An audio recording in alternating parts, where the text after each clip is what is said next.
Mas, hoje à noite, vocês estão aqui com David e nós vamos para 1 Pedro.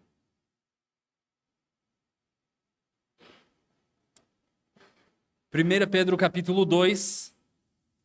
Pela última vez estamos perante esse trecho tão bem conhecido, estamos nesse trecho de 4 a 10 pelos últimos 7 ou 8 meses. E hoje queremos terminar.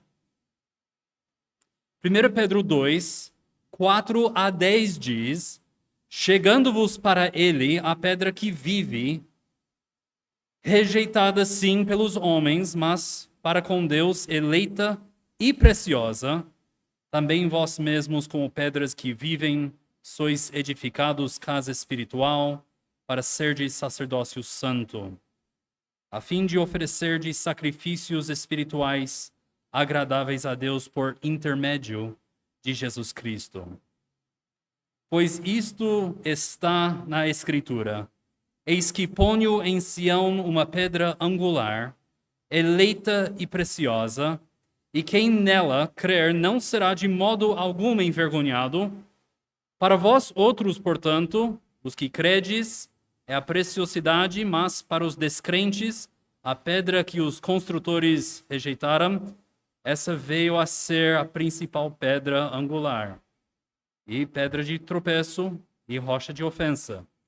São estes os que tropeçam na palavra, sendo desobedientes, para o que também foram postos. Vós também sois raça eleita, sacerdócio real, nação santa, povo de propriedade exclusiva de Deus, a fim de proclamardes as virtudes daquele que vos chamou das trevas para a sua maravilhosa luz. Vós sim, que antes não ereis povo, mas agora sois povo de Deus, que não tinhais alcançado misericórdia, mas agora alcançastes misericórdia. Essa passagem perante nós é o relato de todos os privilégios que nós temos em Jesus Cristo, dados por Jesus Cristo, garantidos por Jesus Cristo. É talvez o retrato mais encorajador da identidade e do propósito do povo de Deus em qualquer outro lugar nas Escrituras. No Novo Testamento, a Igreja de Jesus Cristo se torna o povo de Deus. No Antigo Testamento, os judeus eram o povo de Deus. Mas o remanescente crente dos judeus e os gentios agora são unidos no corpo e sangue de Jesus Cristo para formar a igreja de Deus. Portanto, esta igreja e outras igrejas são a continuação e o amadurecimento do povo escolhido, eleito de Deus. E nós produzimos fruto por causa da vida de Jesus Cristo, a videira que está em nós e produz fruto. Os títulos, as honras, os privilégios e as responsabilidades são aqui nessa passagem desqualificadamente colocados na igreja de Jesus Cristo, o novo povo da aliança de Deus. Mas o propósito maior da existência desta igreja, o propósito de toda igreja se encontra em versículo 9, a fim de proclamardes as virtudes daquele que vos chamou das trevas para a sua maravilhosa luz. Eu quero te dar 3 pontos hoje à noite. E depois, 3 pontos de aplicação. Queremos falar sobre o que é sacerdócio real, em versículo 9, nação santa, propriedade exclusiva de Deus. Eu não vou fazer brincadeiras e mistério com vocês. Esses são os 3 pontos extraídos do texto. E a aplicação vai ser 3 propósitos saindo do texto. Proclamar o poder de Jesus Cristo, proclamar a compaixão de Jesus Cristo e proclamar a misericórdia de Jesus Cristo. 3 pontos, 3 aplicações. Vamos orar. Senhor Deus, nosso Pai, perante a sua palavra, é o nosso desejo que o Senhor enche-nos de gratidão pela obra que somente Jesus Cristo pode fazer, que somente Jesus Cristo pode garantir. Ele que nos apresenta limpos e santos perante Ti. Senhor Deus, palavras nos faltam para engrandecer o Seu nome, engrandecer a Sua sabedoria, engrandecer a Sua misericórdia. Toda honra, todo louvor a Ti somente, Senhor, hoje à noite e para sempre. Amém. Primeiro, versículo 9. Vós, porém, sois raça eleita, sacerdócio real. Nós falamos sobre a raça eleita no Antigo Testamento e, mais uma vez, Pedro enfia a sua mão no Antigo Testamento e resgata outro privilégio dado ao povo de Deus. Sacerdotes são uma coisa, reis são outra coisa distinta. Sacerdotes oferecem sacrifícios a Deus, reis reinam no reino de Deus. E aqui Pedro coloca os dois junto e fala: vós sois sacerdócio, com ênfase no real.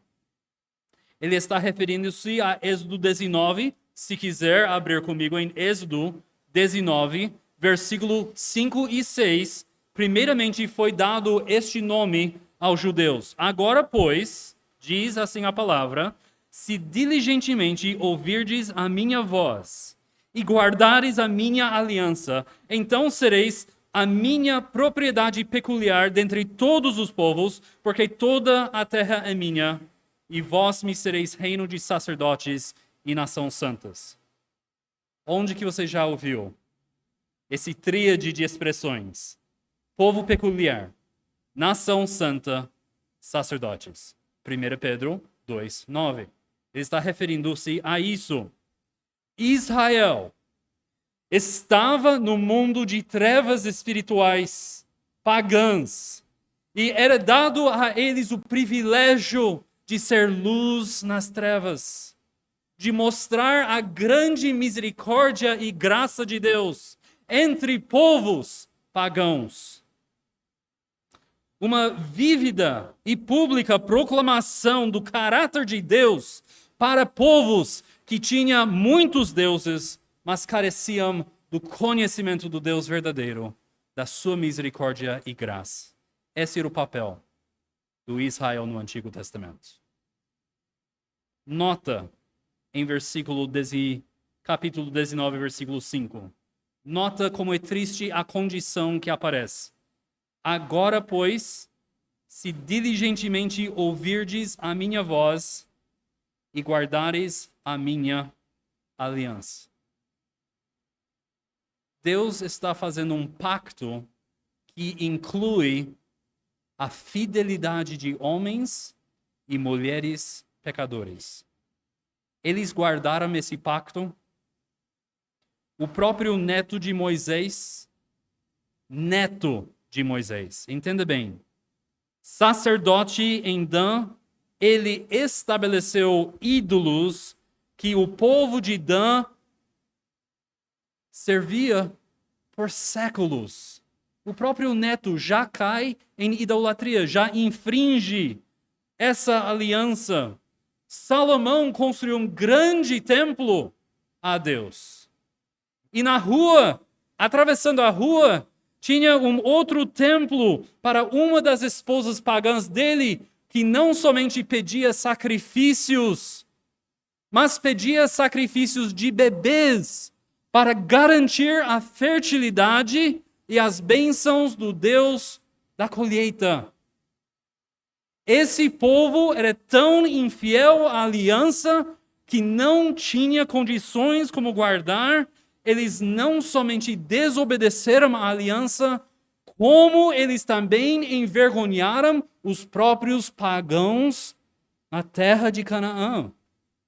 Egito, os filisteus, os assírios ficaram horrorizados com a barbaridade deste povo de Deus.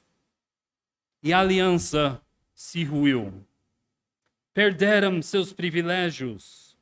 Pecaram e nunca vieram fruto dos seus privilégios. Nunca experimentaram o privilégio de ser verdadeiramente propriedade peculiar dentre os povos. Reino de sacerdotes e nação santa. E depois Deus enviava profeta após profeta, entrando no fórum deste mundo para acusar esse povo que eles estavam infringindo a aliança com Deus.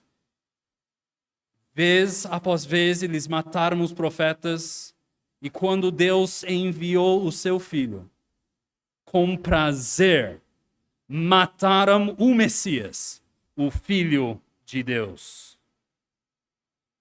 Por isso, quando nós olhamos em 1 Pedro, nós vemos a graça e a misericórdia de Deus para com não somente o povo de Israel, mas para com todos os povos, todos os pecadores, todos os infiéis. Em 1 Pedro, capítulo 1, versículo 3, você nota que Deus está fazendo alguma coisa nova. Ele louva a Deus falando: bendito o Deus e Pai de nosso Senhor Jesus Cristo, que segundo a sua muita misericórdia, nos regenerou para uma viva esperança. Ao povo infiel, agora tem uma esperança viva. Deus está fazendo algo novo. E esse algo novo, agora não está mais predicado na fidelidade de homens e mulheres. Tem uma origem nova. Em versículo 23 de 1 Pedro 1. Pois fostes regenerados não de semente corruptível, mas de incorruptível, mediante a palavra de Deus, a qual vive e é permanente. Entenda, Pedro está deixando claro, não é sangue, não é descendência, não é etnia ou nacionalidade, não é marcado por circuncisão feitos pelas mãos de homens. Agora, o que Deus está fazendo é algo inteiramente novo, origem novo, com fundamento novo. 1 Pedro 2,4. Chegando-vos para ele a pedra que vive, a base que vai sustentar este templo, a base que vai sustentar esse reino. O fundamento, o firme fundamento que mantém toda essa nação em pé, é essa pedra que vive, pedra angular, usado repetidamente para descrever Jesus Cristo como sendo o fundamento desta casa e templo espiritual. A igreja. Qual é o fundamento da igreja? Jesus Cristo. Nenhum outro fundamento há do que Jesus Cristo. Portanto, a igreja de Deus se torna alguma coisa viva, vibrante, sempre crescendo. Cada momento que tem uma nova conversão, cada expansão de poder e crescimento, agora não é por causa de reprodução humana, nem predicado na fidelidade humana, mas agora vem através do soberano poder de Deus, através do seu próprio Espírito Santo, os quais não nasceram do sangue, nem da vontade da carne, nem da vontade do homem, mas de Deus. E esse Cristo é eleito e precioso nos olhos de Deus. Ele é altamente valoroso, honrado nos olhos de Deus, e se Jesus Cristo está tão valioso a Deus, será que ele não deveria ter igual valor para a sua igreja? Para nós? Não devemos honrar e engrandecer e entesourar esse Filho de Deus acima de todas as outras coisas? Você pode dizer com Paulo, mas o que para mim era lucro, isto considerei perda por causa de Cristo. Sim, deveras considero tudo como perda por causa da sublimidade do conhecimento de Cristo Jesus, meu Senhor, por amor do qual perdi todas as coisas e as considero como refúgio para ganhar a Cristo e ser achado nele, não tendo justiça própria que procede de lei, senão a justiça que é mediante a fé em Cristo. Cristo, a justiça que procede de Deus. Essas são nossas palavras hoje à noite. Nova origem, novo fundamento, novo sacerdócio. É isso que Deus está construindo. 1 Pedro 2,5, nós vimos sobre esses sacerdócios. Também vós mesmos, diz Pedro, como pedras que vivem, sois edificados casa espiritual para serdes sacerdócio santo, a fim de oferecerdes sacrifícios espirituais agradáveis a Deus por intermédio de Jesus Cristo. Salvos em Jesus Cristo. Você tem um propósito na vida. Aqui em versículo 5. A fim de oferecerdes sacrifícios espirituais agradáveis a Deus em Jesus Cristo. A sua identidade como sacerdote é ligado com prática. Identidade com obediência. Não existe essa coisa de conhecimento sem prática. Ou prática sem conhecimento. Partir de um coração sincero. Isso não existe. Onde a palavra de Deus fala, sempre fala de identidade, comportamento. Conhecimento, prática. Sacerdotes ofereçam sacrifício espirituais agradáveis a Deus por intermédio de Jesus Cristo. Diferente das ofertas no Antigo Testamento, onde os sacerdotes perpetuamente colocavam touros e bodes e ovelhas e sangue no altar, nosso sacrifício na igreja agora é espiritual. Nós não aceitamos intermediários. Pastor Ciro, Pastor James não são intermediários, porque nós somos sacerdócio em Cristo. E nós apresentamos o nosso corpo por sacrifício vivo, santo e agradável a Deus. Quando Deus chama a nós, a quem enviarei? E quem há de ir por nós? Nós respondemos, eis-nos aqui, envia-nos para fazer a sua vontade, Senhor. Hebreus 13:15 talvez resume de uma forma tão linda, falando por meio de Jesus, pois ofereçamos a Deus sempre sacrifício de louvor, que é o fruto de lábios que confessam o seu nome. Deus está dizendo, porque Cristo diligentemente ouviu a minha voz, porque Cristo guardou a minha aliança, agora Deus fala à sua igreja, vocês são o meu novo sacerdócio, vocês têm todos os privilégios, sem qualquer condição. Cristo guardou, cumpriu, realizou todas as condições. Apocalipse 1:5 e 6. Aquele que nos ama e pelo seu sangue nos libertou dos nossos pecados. Uma referência a Cristo guardando as condições e soltando nós. Aquele que nos ama e pelo seu sangue nos libertou dos nossos pecados e nos constituiu reino, sacerdotes para o seu Deus e Pai. A ele a glória e domínio para todos os séculos. Amém. Apocalipse 5:10. Nota o que está descrito. E para o nosso Deus os constituísse reino e sacerdotes, e reinarão sobre a terra. E mais uma vez em Apocalipse 26. Bem-aventurado e santo aquele que tem parte na primeira ressurreição. Sobre esses, a segunda morte não tem autoridade. Pelo contrário, serão sacerdotes de Deus e de Cristo e reinarão com ele os 1000 anos. Tudo em Jesus Cristo. Somos sacerdócio real. Isso significa que não há ninguém reinando sobre esta igreja, sobre o povo de Deus. Não há ninguém reinando. Somente o Rei dos Reis.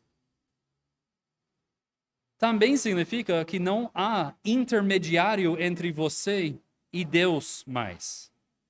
Não tem sacerdotes. Não tem sacrifícios. Agora você tem livre acesso a Deus porque você é sacerdote em Cristo. Pedro está dizendo, você foi escolhido por Deus, você foi lavado por Deus, você foi consagrado à obediência para ser submisso à palavra de Deus. Você deveria ter um alto valor na palavra de Deus. É isso quem você é. Isso é sua identidade. A minha pergunta para você hoje à noite é: a sua prática combina com a sua identidade? Você é tudo isso que Pedro fala, mas a sua vida reflete isso na prática? Maridos e pais, vocês estão sendo sacerdotes no seu lar, fielmente ensinando as Escrituras à sua esposa e filhos, levando eles na presença de Deus dia após dia, através da oração? Você está sendo um fiel exemplo do Deus como bom pai. O amor que você mostra para a sua esposa retrata o amor que Cristo tem pela sua igreja. A você, Pedro, pela inspiração do Espírito Santo, fala: você é sacerdócio real. Viva conforme a sua identidade em Jesus Cristo. Esposas e mães, vocês estão sendo sacerdotes nas suas famílias. Tempo nos falta, certamente faltará o tempo necessário para falar de todas as mães santas no Antigo e Novo Testamento, que eram a voz de ensino nas vidas dos seus filhos. Timóteo foi educado nas Sagradas Escrituras pela sua avó e a sua mãe, Eunice, desde a infância. Susanna Wesley, mãe de John e Charles Wesley.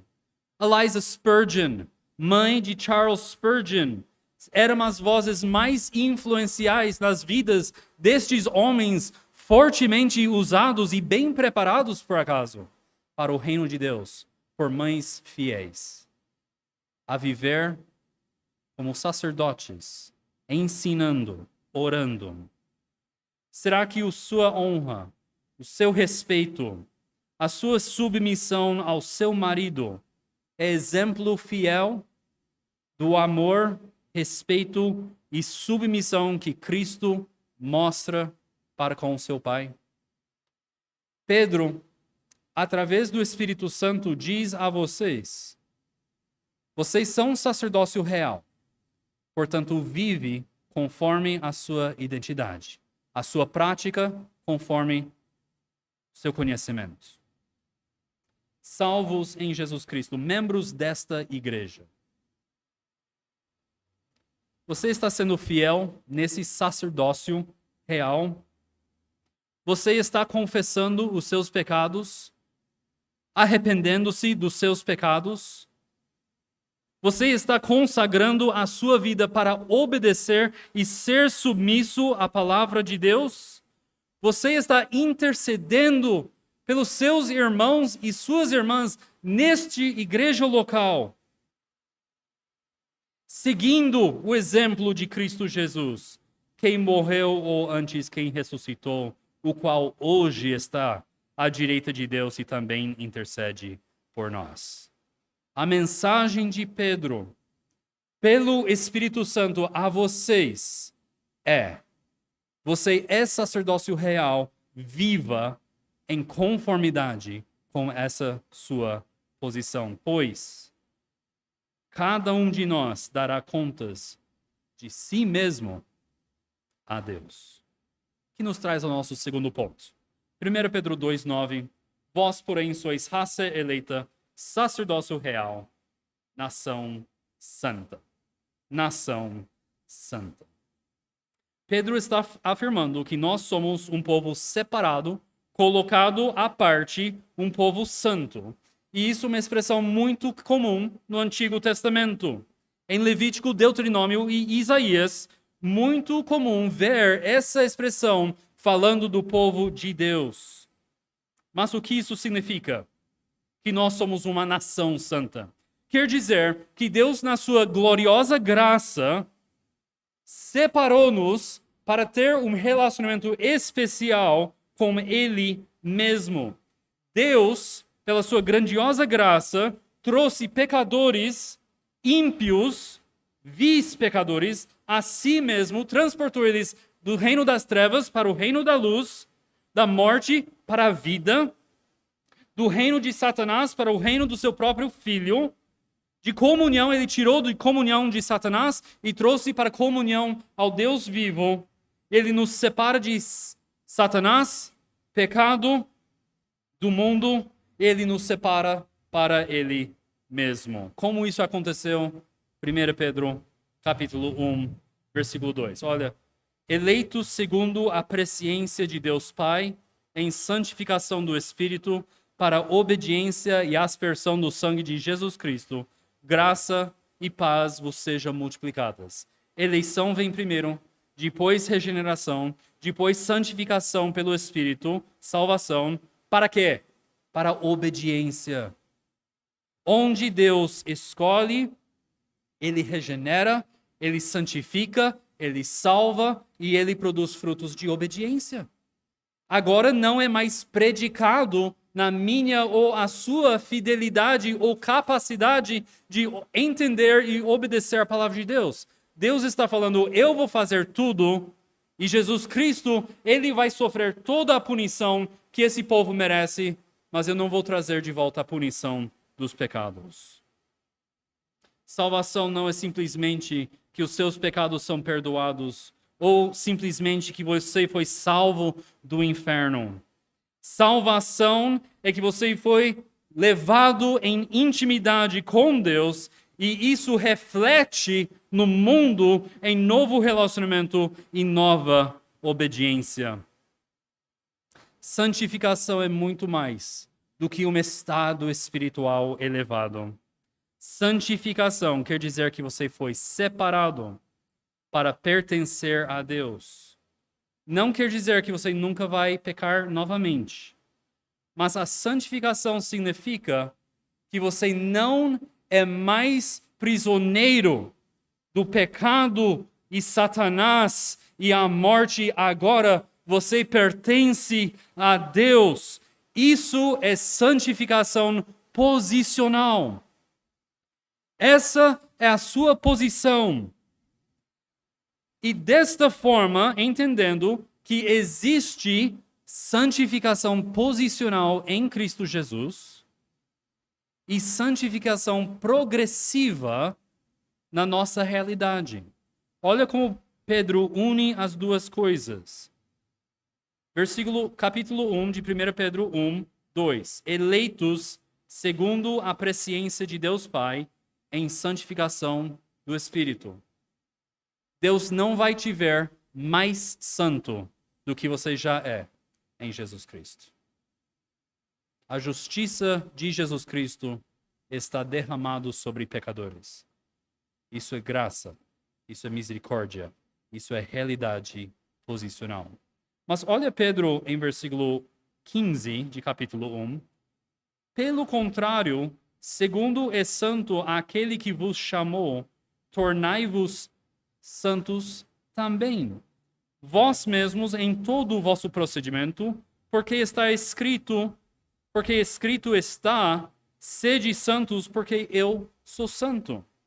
Como que a gente junta essas duas coisas? Santos perante Deus e ainda a obrigação de se tornar santo é aquilo que nós estávamos falando. Temos quem nós somos em Jesus Cristo e o nosso comportamento precisa adequar-se a essa posição em Jesus Cristo. Somos sacerdotes, mas na prática, não perfeitos.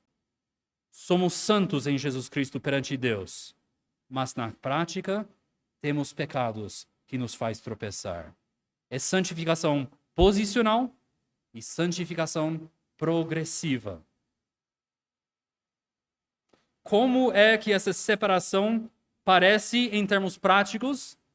A história da igreja, não a terceira igreja, mas da igreja, é cheio de tentativas de santificar-se. A santificação que Pedro está falando, a nação santa, não é a separação do monge. Eles se trancafiaram, isolaram-se do mundo, gastaram todo o seu tempo vivendo a sua santificação como se fosse um externalismo de monges. Entende que a santificação que Pedro está falando não é a santificação do fariseu. O fariseu é tudo externo. Ele faz coisas e não faz outras coisas. Ele não sabe que dentro dele, por mais que ele toma banhos rituais, por mais que ele não escuta música sertaneja, o coração dele continua sendo sepulcro aberto. Muito legalista. E a santificação que Pedro está falando não é a separação do estoico, que fala, nada do que acontece na vida vai mexer comigo. Como se a felicidade e a alegria fosse um pecado mortal. Então eu vou andar com essa severidade, esse tipo de piedade doentio. O monge não entende que não importa o tantos de paredes que ele coloca entre ele e o mundo afora, ele ainda tem um coração pecaminoso produzindo pecado dentro dele, por mais isolado e separado que ele se posiciona. O fariseu não entende que por mais que ele faça certas coisas e não faz outras coisas, o seu pecado pecaminoso está dentro dele, contaminando tudo que ele faz.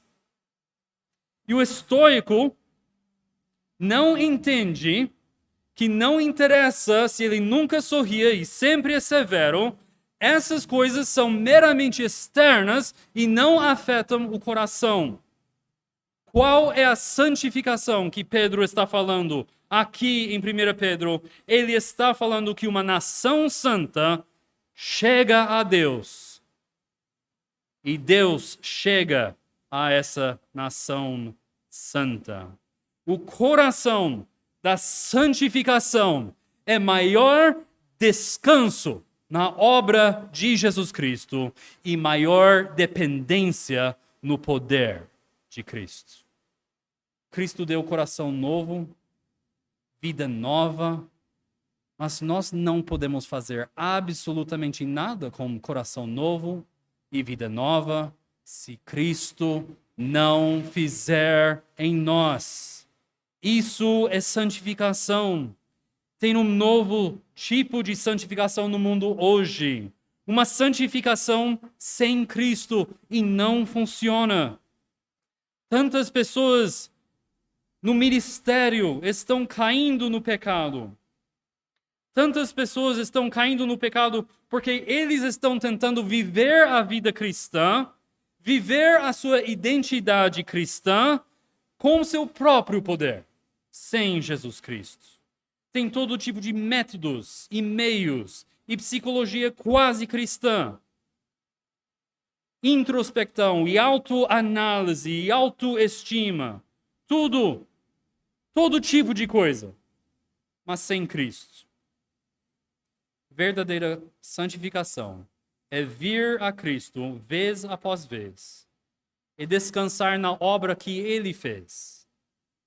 É depender do poder dele para produzir frutos. Cristo vê toda a sua vida, Ele vê todo o seu pecado.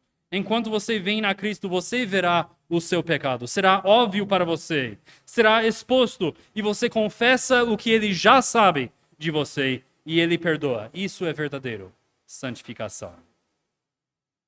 Portanto, Pedro nos chama uma nação santa, porque a nossa identidade nacional não é, porque a nossa identidade nacional é que nós venhamos a Cristo, descansamos nele e dependemos do seu poder. Terceiro ponto, povo de propriedade exclusiva de Deus.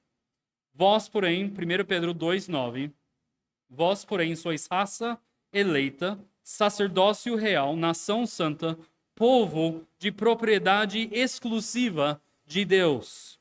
Chamo a sua atenção para essa palavra propriedade. Quer dizer alguma coisa adquirido por um custo. A mesma palavra é usada em Efésios 1, versículo 4, o que é o penhor da nossa herança até o resgate da sua propriedade em louvor da sua glória. Ele coloca aqui resgate e propriedade juntos, porque propriedade é algo que foi adquirido por um preço. Qual era o preço? Qual era o preço que Deus pagou por você?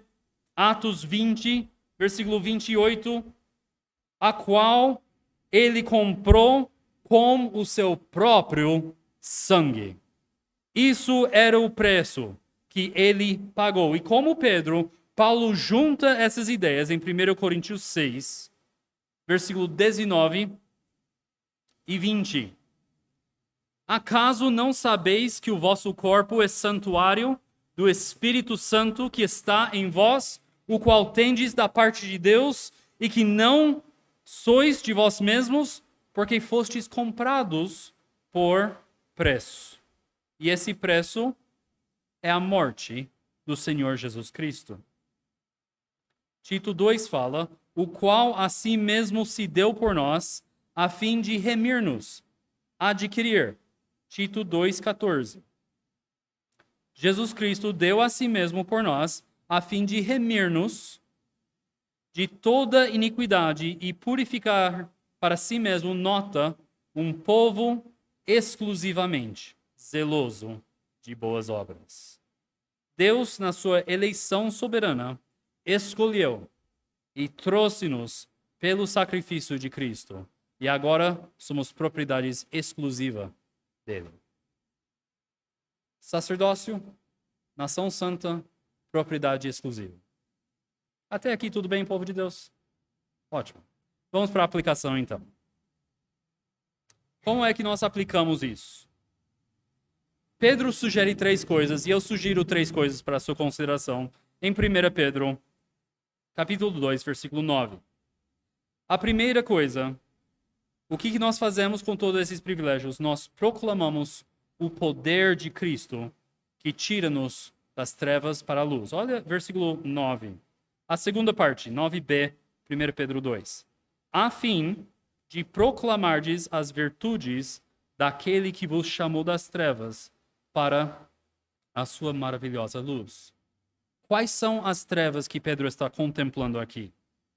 É o estado deplorável do pecado. É o estado do não regenerado. Debaixo das trevas e debaixo do controle dos príncipes das trevas, o próprio Satanás. Essas são as trevas que ele está falando. Mas, junto com isso, tem trevas intelectuais. Trevas intelectuais. Quem não está em Jesus Cristo não consegue entender o Evangelho. Você pode esclarecer a eles vez após vez, você pode, com muita sagacidade mental, explicar passo a passo, e eles não conseguem enxergar. Por quê? Porque não é trevas de cabeça, é trevas de coração. E esse trevas produz trevas morais, que nós vemos. Eles não enxergam a verdade, eles não enxergam a justiça, eles não enxergam o que é certo fazer. Eles só enxergam o que é errado. Eles sentem deles uma atração por aquilo que é errado.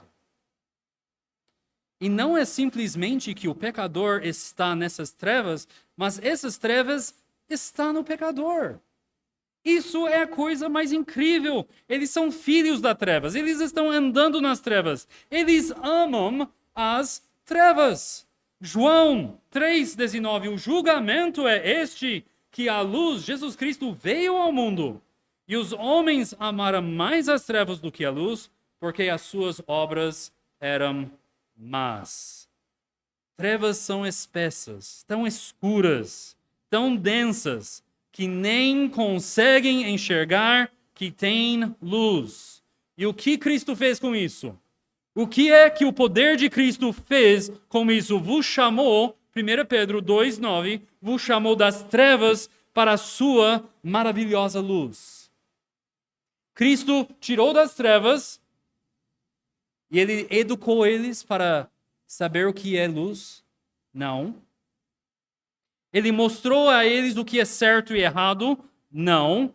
Ele fez muito mais, como Pedro diz, ele chamou das trevas para a sua maravilhosa luz. Cristo em graça chama-nos das trevas simplesmente porque ele quer.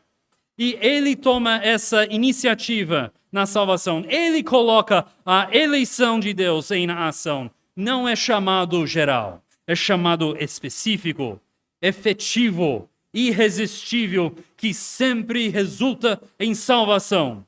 Absolutamente nada a ver com o que nós merecemos, como o que nós podemos ganhar. O que muda agora que estamos em Cristo? O que muda agora que estamos na luz? Entendimento muda. Vemos a verdade na palavra de Deus. Caráter moral muda também. Muda também. Conhecimento e obediência. Conhecendo Deus e uma vida que agora está se conformando a Deus, isso tudo muda. Transição incrível. Por causa do poder de Cristo. E esse é o propósito desta igreja existir. Proclamar o Cristo que tira das trevas para a sua maravilhosa luz. Segunda aplicação. Proclamar a compaixão de Cristo que fez por pessoas que não ereis povo e a faz deles povo de Deus. Olha em 1 Pedro 2:10a, a primeira parte. Vós sim, que antes não ereis povo, mas agora sois povo de Deus. De novo, Pedro está roubando do Velho Testamento, porque nós vemos em Oséias, especificamente, capítulo 1, versículo 10, essa escrita: vós não sois meu povo, se lhes dirá, vós sois filhos do Deus vivo. Para te dar um contexto, Oséias é um dos 12 profetas menores que está advertendo o povo. Continua na sua desobediência e rebelião, continua na sua rejeição e ódio a Deus, haverá consequências pela aliança quebrada. Deus vai te lançar fora da sua terra. Deus vai te distribuir entre as nações, até o ponto você ser tão perdido e tão humilhado, que as pessoas vão olhar para você e falar: vocês não são povo de Deus. Vocês nem são povo. Vocês são ninguém. E nota essa ideia entrando no Novo Testamento, em Romanos 9, versículos 23 e 24. Romanos 9. Que diremos, pois, se Deus, querendo mostrar a sua ira e dar a conhecer o seu poder, suportou com muita longanimidade os vasos de ira preparados para a perdição, a fim de que também desse a conhecer as riquezas da sua glória em vasos de misericórdia, que para a glória preparou de antemão. Nota o versículo 24, por favor. Os quais somos nós, a quem também chamou, não somente dentre os judeus, mas dentre os gentios. Dois povos, feito um. remete a alguma coisa, né? Paulo está falando de judeus e gentios, e ele continua, versículo 25. Assim como também diz em Oséias, chamarei povo meu ao que não era meu povo, e amada a que não era amada, e no lugar em que se lhes disse, vós não sois meu povo, ali serão chamados filhos de Deus vivo. Pedro se estende a mão para o Antigo Testamento. Paulo vai lá também caçar esse versículo. Eles trazem o mesmo versículo e aplica a judeus e gentios juntos na igreja de Jesus Cristo. Vocês não eram povo, mas agora sois filhos do Deus vivo. O que é isso? Isso é compaixão de Jesus Cristo.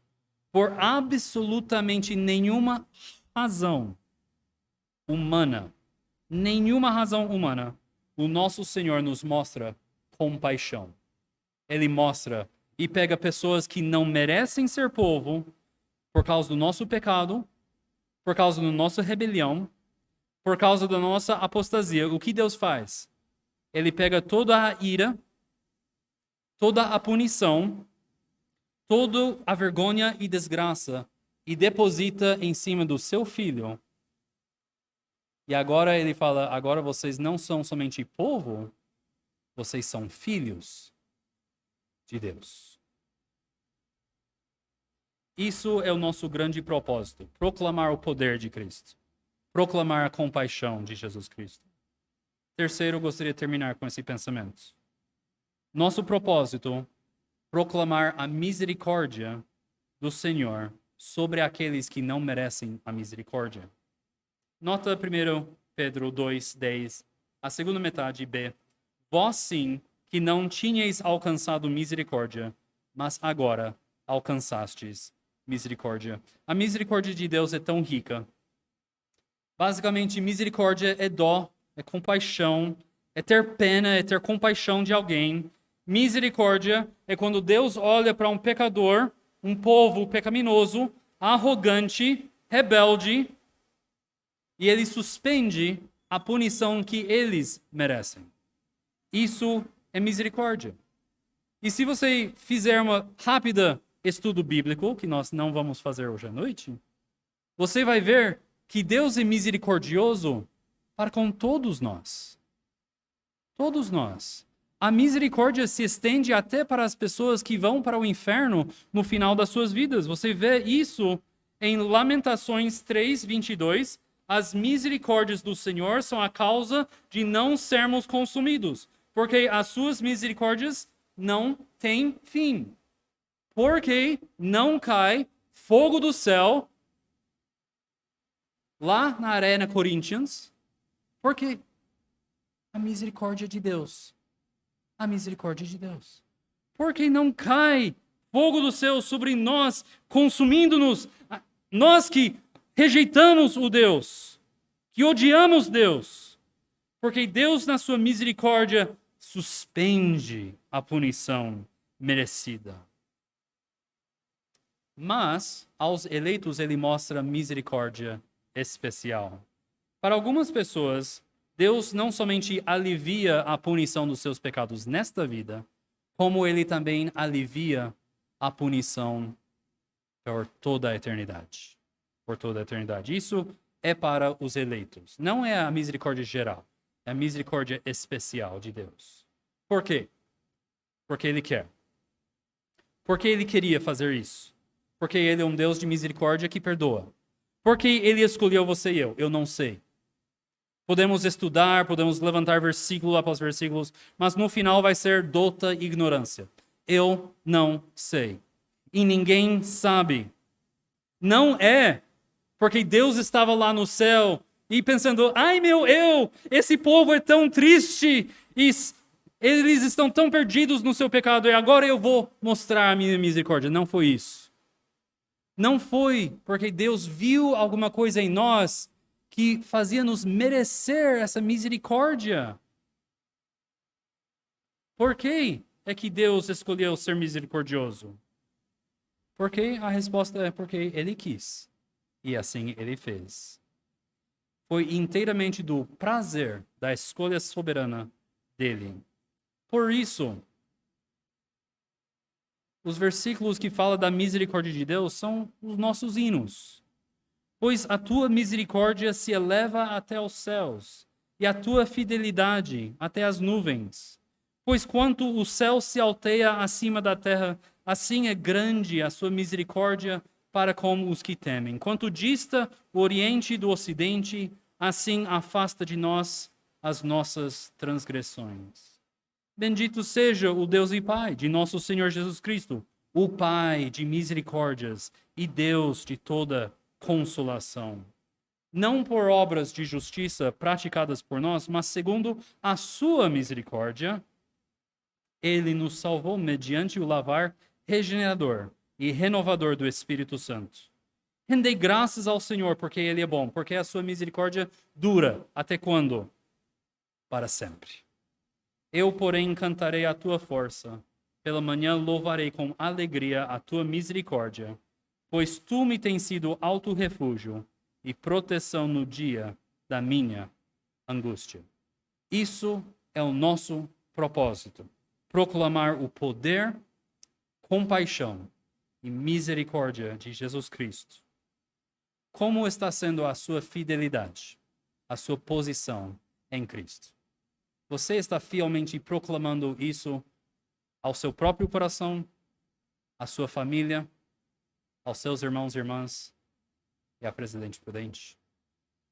Vamos orar. Senhor